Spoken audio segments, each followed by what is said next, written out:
आंकड़ा पेश करने जा रहा हूं जो शायद मुझे लगता है कि हमारे बहुत सारे दर्शकों को नहीं पता होगा। चौंकाने वाला आंकड़ा है सर।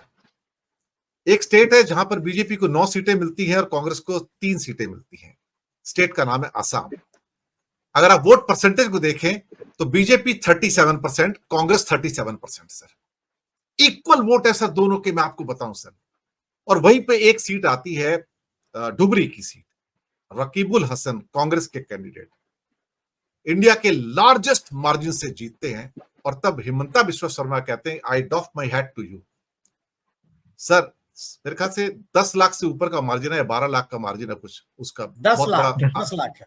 नहीं, 10 लाख से ऊपर तो और भी है, नोटा वाला इंदौर भी है उसमें, तो 10 लाख के और भी एक दो है उसके अंदर, ऐसी बात नहीं। लेकिन that is the largest margin in India. शायद 11, 10 और 11 की 11 लाख के आसपास है शायद वो, करीब करीब, या पौने 11 लाख कुछ ऐसा है।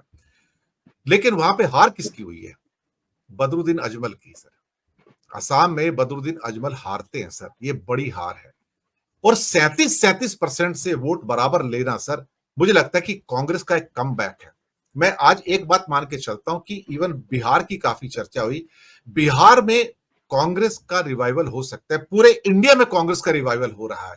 मुझे लगता है कि आरजेडी को भी थोड़ा सा एक बैक सीट लेके कांग्रेस को ज्यादा सीटें देनी चाहिए, क्योंकि उन्होंने 9 में से 3 सीटें वहां जीती थी। लेकिन मैं असम के 37% पे बहुत खुश हूं कि बहुत बड़ी अचीवमेंट है। मणिपुर की दोनों सीटें सर इंडिया गठबंधन ने जीती हैं। छोटी टिप्पणी लेंगे, फिर मैं ज्ञान जी के पास अंतिम टिप्पणी के लिए आऊंगा सर।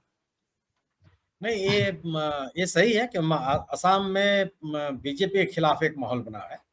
धुबरी में न केवल जीत हार का अंतर है, बल्कि सर्वाधिक मतदान वही हुआ। अगर हम लोग वो देखें, सबसे ज्यादा मतदान नहीं हुआ, वही बात। खैर, जो आलोक जी बीएसपी की बात कर रहे थे, बिल्कुल सही बात है। लेकिन बीएसपी को इंडिया गठबंधन में शामिल नहीं करने की कोशिश की गई, ऐसा तो नहीं था।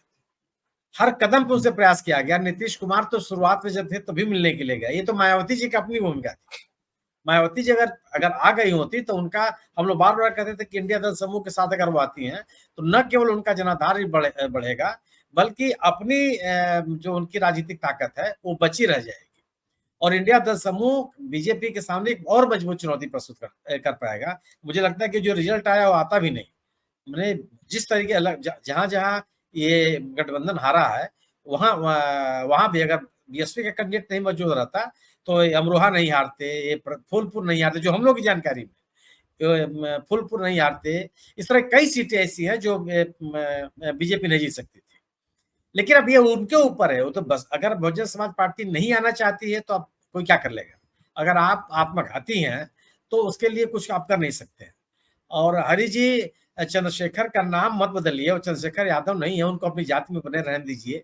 अब क्यों उनके उनका जो जन समर्थन है उनसे खींचना चाहते हैं? जी जी चलिए, मैं आखिरी टिप्पणी ज्ञान प्रकाश जी से लेता हूं। मैंने असम का एग्जांपल इसलिए दिया कि असम चर्चा से बाहर रहता है एक्चुअली, बिल्कुल कभी चर्चा में आ ही नहीं पाता। हम कभी कभी ना बड़े बड़े राज्यों से निकलकर छोटे राज्यों में आ नहीं पाते। लेकिन एक इस भारतीय राजनीति का एक सबसे बड़ा चमत्कार, जिसके ऊपर मेरा कल एक बहुत विस्तार से एक एपिसोड आया है, वो था तमिलनाडु सर। सर 39 की 39 सीटें सर इंडिया गठबंधन को, और साथ में 40वीं सीट पौंडीचेरी सर, वो भी इंडिया गठबंधन को। तमिल मतलब जो फिफ्थडम है, 40 की 40 सीटें एक पार्टी को, ये मतलब रेयरेस्ट ऑफ रेयर थिंग है। पिछली बार भी एक सीट कम से कम एडीएमके को चली गई थी, इस बार वो भी आ गई। अन्ना मलाई बुरी तरह से हारे।